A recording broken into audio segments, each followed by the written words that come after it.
آج ہم ایک بہت ہی خاص شخصیت سر الیگزینڈر فلیمنگ اور ان کی مشہور زمانہ دریافت پینسلن اس پر ان کے اپنے خیالات کا جائزہ لے رہے ہیں۔ جی ہمارے پاس کچھ اقتباسات ہیں الیگزینڈر فلیمنگ پینسلن اور خدائی امانت سے، جو ایک بہت ہی الگ زاویہ دکھاتے ہیں۔ جی ہاں، یہ واقعی ایک دلچسپ پہلو ہے۔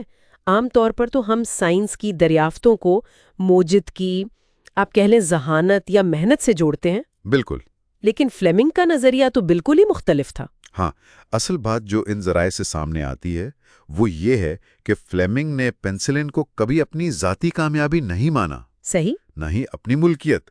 وہ اسے کچھ اور سمجھتے تھے، ایک خدائی امانت۔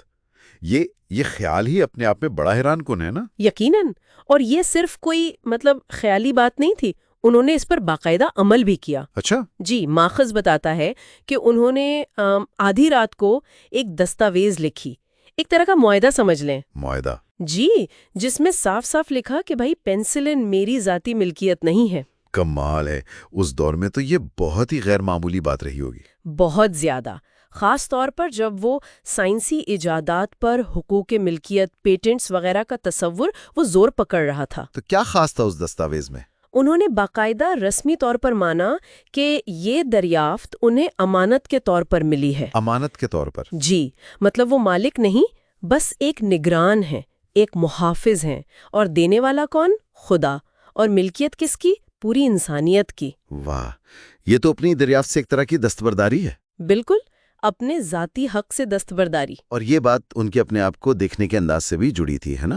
وہ خود کو موجد یعنی انوینٹر نہیں کہلواتے تھے۔ جی نہیں، وہ کہتے تھے میں پینسلن دنیا تک پہنچانے کا ذریعہ ضرور تھا، لیکن میں اس کا موجد نہیں ہوں، صرف اس کا انکشاف کرنے والا ہوں۔ ہاں، یہ فرق ان کے لیے بہت اہم تھا، موجد اور انکشاف کرنے والا۔ کیا فرق سمجھتے تھے وہ اس میں؟ پہلے سے موجود چیز کو وہ ظاہر کر دے۔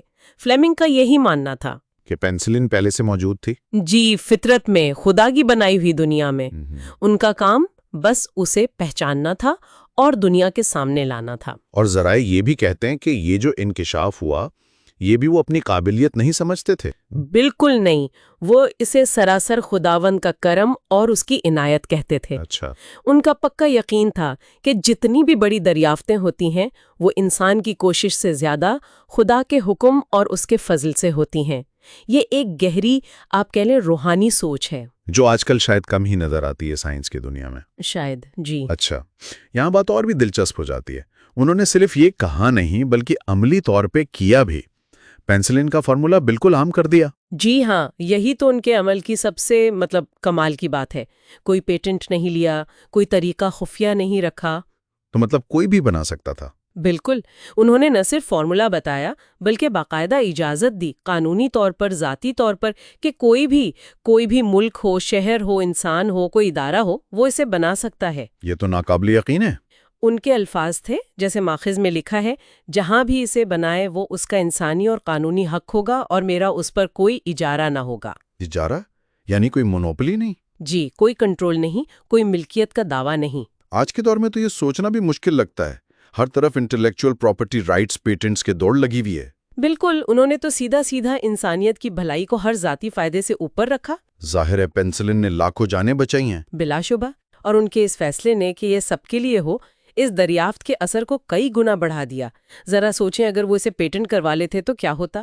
تو اگر ہم اس سب کو سمیٹیں تو خلاصہ یہ ہے کہ الیگزینڈر فلیمنگ نے اپنی زندگی کی اتنی بڑی دریافت کو اپنا کارنامہ نہیں سمجھا، نہیں، بالکل نہیں، بلکہ اسے انسانیت کے لیے ایک تحفہ سمجھا جو خدا نے ان کے ذریعے پہنچایا۔ وہ خود کو صرف ایک وسیلہ مانتے رہے۔ بالکل یہی بات ہے، وہ خود کو صرف ایک ذریعہ سمجھتے تھے۔ اور یہ بات ہمیں سوچنے پر مجبور کرتی ہے نا؟ یقیناً، آج کی دنیا میں جہاں ایجادات پر، دریافتوں پر، ملکیات، منافع، حقوق، ان سب کی اتنی زیادہ اہمیت ہے، ہاں، وہاں فلیمنگ کا یہ رویہ، یہ بے لوثی ہمیں کیا سکھاتی ہے؟ کیا واقعی علم اور دریافتیں کسی ایک کی ملکیت ہو سکتی ہیں؟ یا یہ اصل میں پوری انسانیت کا مشترکہ ورثہ ہے؟ جی، یہ ایک بڑا سوال ہے، اور اس پر غور کرنا آج بھی اتنا ہی ضروری ہے جتنا شاید پہلے تھا۔